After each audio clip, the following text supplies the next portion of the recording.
Good afternoon. Sorry that I can't be with you this afternoon in person. I'm recuperating right here from my surgery. Check out that sweet leopard print cast. I know Kelly Velasco is a little jealous right now. However, today I'm here to show you about Hour of Code. Hour of Code is happening next week, and it's a nationwide initiative by Computer Science Education Week to introduce computer programming to 10 million students and encourage them to learn programming. So you might be wondering, what is coding? And coding might seem scary to some people. But in simple terms, it's telling a computer what you want it to do and kind of solving puzzles by typing in step-by-step commands for the computer to follow. So for your students next week, if you would like to take part in Hour of Code, I've developed this Hour of Code at Roosevelt Elementary School website, and it's meant to be an easy jumping off place for students to start learning about coding. So when you get to this site, which I'm on right now, which is available via the Roosevelt Student Portal or the Roosevelt Staff Portal, either one, you're going to start by playing this quick Hour of Code introduction. So I'm going to play this so that we all have the same background knowledge.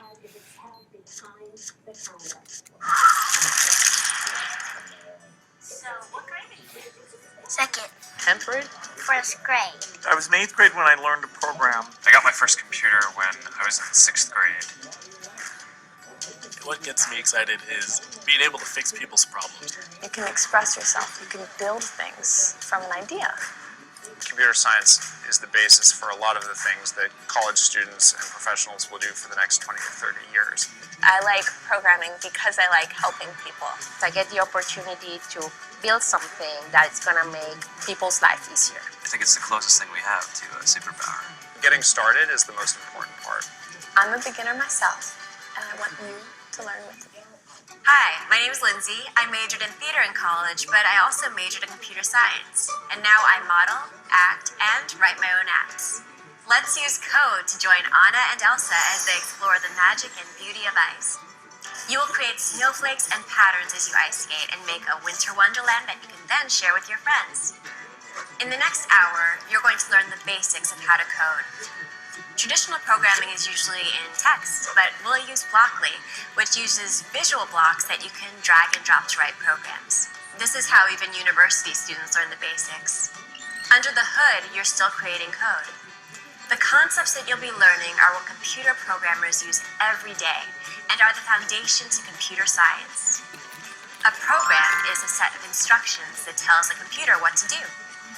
Let's build a code for a program that will help Elsa create a simple line. We will use this later to create more complex patterns. Your screen is split into three main parts. On the left is the ice surface where you'll run your program. The instructions for each level are written right below the surface. This middle area is the toolbox, and each of these blocks is an action that Elsa and Anna can do. The white space on the right is called the workspace, and this is where we'll build our program. To move around the ice surface, you'll use the Move Forward block. Here, the Move Forward block says, move forward by 100 pixels. When we press Run, what happens? Elsa moves forward a certain amount on the screen. 100 pixels, in fact. Pixels are basically very tiny squares on your computer screen. The other block we have in this puzzle says turn right by 90 degrees. And when we use this turn right block, that makes Elsa turn a certain amount. You can play around with how far you want Elsa to turn. The angle is measured from the path ahead of Elsa. So this is a 90-degree turn, and this is a 120-degree turn. And remember, you can change the number of pixels or degrees by clicking the arrows next to them. So that is the brief introduction video that your students will watch. Once they're finished watching it, if you're a kindergarten first or second grade student, you could click on one of the links right here. And I'll tell you a secret. Kindergarten first and second grade all have the same activity, and third, fourth, and fifth grade all have the same activity. So since we just finished watching about Frozen, we're going to start off with that activity. So I'm going to pretend I'm in fourth grade. So here's my friend. Hi, I'm Elsa of Arundel. Help me create a single line. And I should pause and say that you could have your students do this individually, but it might be more beneficial for them to work with a partner so that they could solve these problems together. Because really all coding is problem solving. And it sometimes can be hard, but I think sometimes two heads are better than one, or even three. So we're going to get started. So now we need to move Elsa. Help me create a single line. So we're going to move forward by 100 pixels. So I'm going to snap it over there, and then I'm going to press run.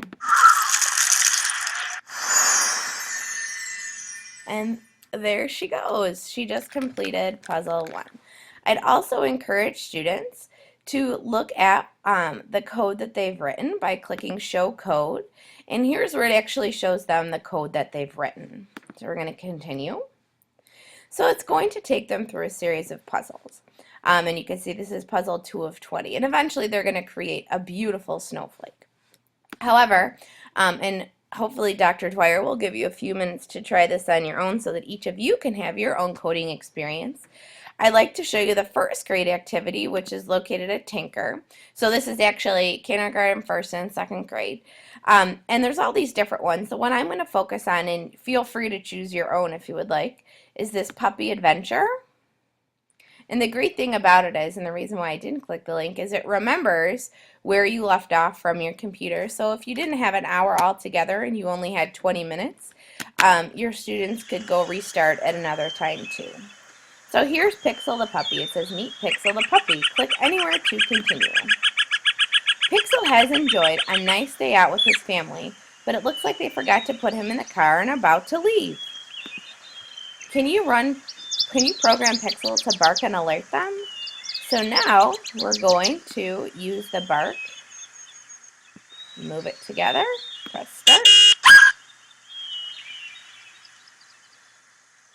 So well done, we did it. Great job, you made Pixel bark, but it looks like it was too late and not loud enough. Let's help Pixel find his way home.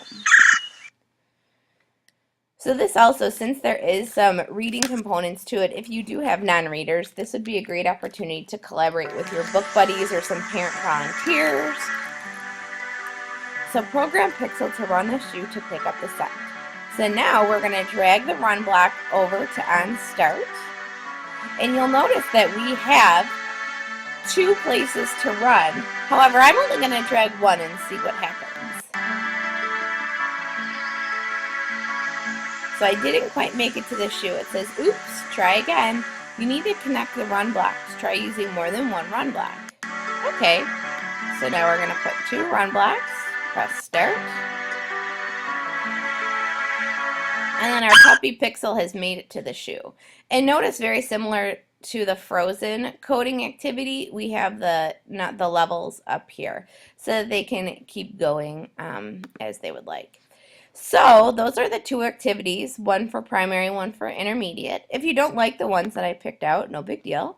I also have some other ones that are on this page right here. So feel free to check those out, or if your students finish early, or if they're very interested in coding, or you find you have some time and they want to work on learning this computer programming language, they can always come to this other puzzles and resources to get started. So that is, in a nutshell, the Hour of Code. Like I mentioned, Hour of Code week is next week. Linda and Stacy are available if you need help. Unfortunately, my foot was a little more damaged than anticipated, so I will not be back at work next week, but I'm hoping to see everybody on December 15th. So if you need help, please reach out to Linda or Stacy. And if you and your students do complete the Hour of Code, please send me a class list, and I would be happy to provide you with a certificate saying that you completed a coding activity. And again, think of the hour. I know time is hard. If you do not have a full hour, think of it maybe as you do 20 minutes one day, 20 minutes another day, or 2 half-hour sessions. Just to try to get it in and to really try to expose all students to this cool language that really is going to be more prevalent in their future. So if you have any questions, please feel free to contact me. Hopefully you enjoyed my little screencast. And have a wonderful Wednesday. Thank you.